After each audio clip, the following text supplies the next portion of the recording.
You are so beautiful to me.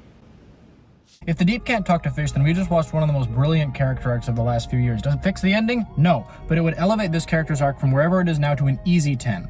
Let me start by trying to convince you of the theory, and then I'll explain why this decision would be a masterstroke. When we first meet the Deep, every single fish loves him, like to a man. It happens again and again. On top of that, at no point do we get an indication of sea creature intelligence when the Deep isn't directly involved. In season 2, he talks to his Jessie gills, and this isn't the only time that the show represents schizophrenic type issues in this way, like with Kessler and Sam's puppets. He's able to get the fish to do stuff that no one would listen to if they were just doing him a favor, like when he accidentally beaches the whale. Right near the end, after the pipeline, a fish tells him that everyone knows what he did. Then, while he's at his most self-hating, his shark friend arrives and tells him that he can't go in any water. Not just the ocean, straight up any water whatsoever. The linchpin is that when he's being attacked at the end of his life, the fish aren't talking about the pipeline or the billions of lives lost. They're talking about Ambrosius the octopus. How could they possibly know about Ambrosius? There was no one to tell them, so this seems at its core to be confirmation of the theory. There's just one small hitch. While talking about Ambrosius, the fish say this.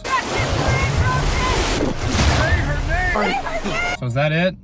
Did they just do that so I could soy jack and say, that's the thing from the civil rights movement? It's one of life's great conundrums. Did I just watch a masterful plotline or Reddit-level social commentary? If they did this, then there's obviously the fun of the twist and the rewatch value, but I cannot emphasize how much it does for the character on every level. My biggest issue with the Deep is the weird shift he has from season 3 to 4. For whoever doesn't know, some of the writers switched out, and he's one of the places where I think it's most noticeable. They didn't like that people empathize with him, so they went a little overboard trying to make him hateable. This isn't me saying that I wanted a redemption for the Deep. I didn't, but I also didn't want one for A-Train. The thing is that A-Train's redemption, when it happened, felt like a completely natural outgrowth of his character, and I cannot say the same about the Deep. The biggest issue is where he is at the start of season 4. Everything after that works well enough with a few hiccups, but he's like a different person there. To be fair, season 3 is definitely a moment where he sells his soul. On Homelander's orders, he gets his first kill, and I can see him being worse after the little time skip, but I just do not buy where he is by then. In theory, I loved his arc of doubling down on his worst traits, but it just doesn't land as hard when you unnaturally take away his best traits. You have to get rid of them in a natural way. This theory, though, completely fixes nearly all my issues with this whole plotline.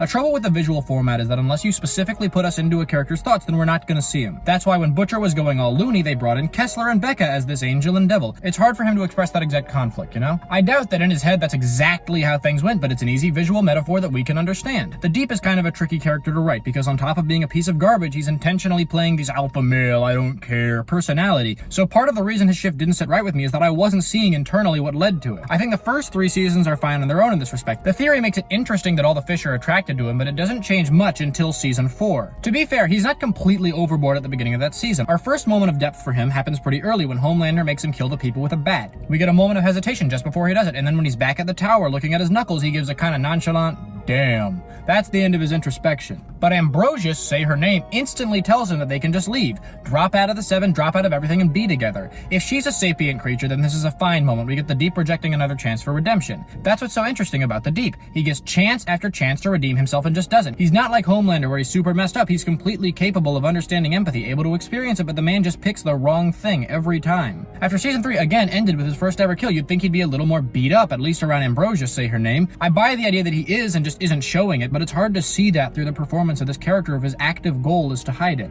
As is, it feels like he's briefly looking at what he did from a bird's eye view and going, that was objectively bad, and then the moment someone challenged him, he's like, well, it's not that bad. If Ambrosius, say her name, is just a part of him, then this is just like when he's talking to his gills. It's another moment where he genuinely comes so close to an epiphany and then just tossed it aside for something easy. Staying is easy. It doesn't especially deepen the part where he kills her. I think it's interesting that he subconsciously knows Sister Sage is using him. She doesn't respect you. She does respect me! Wake up, Kevin. She's using you. But either way, it functions as the same thing. If season 3 ended with him selling his soul, my boy tossed his soul into a meat grinder. Now I can get into the most interesting aspect. A moment I didn't buy in this season was the Deep eating sushi. It felt completely out of character. Already by season 4, the authorial intent had kind of shifted from showing this awful guy in his lairs to, isn't this guy so terrible? And that moment in season 5 feels like the culmination of that. Like, I've seen people defend it by saying that it's a trauma response, but I entirely do not buy it for his character if the fish are are actually sapient. Here's something that I never realized. Ambrosia, say her name, is the only sea creature the Deep talks to in season 4. He still communicates with fish, but direct in our head communication just never happens there, and in season 5 we get absolutely nothing until the pipeline explodes. The Deep still controls them though. That moment where he gets the octopus to kill the director is significant because it's him getting a creature to do something that's clearly a lot bigger than doing him a favor. There's no excuse like the whale not realizing it would be beached. That octopus had to know it was gonna die. Season 2 is the Deep at his most open to change. He got revealed by Starlight and then went through something very similar to what she did. And that's when he starts talking to his gills. The moment where his schizophrenia or whatever thing is on its clearest display. That's when we get him reflecting on what he did, realizing why he did it, and coming to the precipice of some kind of shift that of course he rejects. After season 3, he spends less time talking with the fish and spends more time giving orders, except for Ambrosius.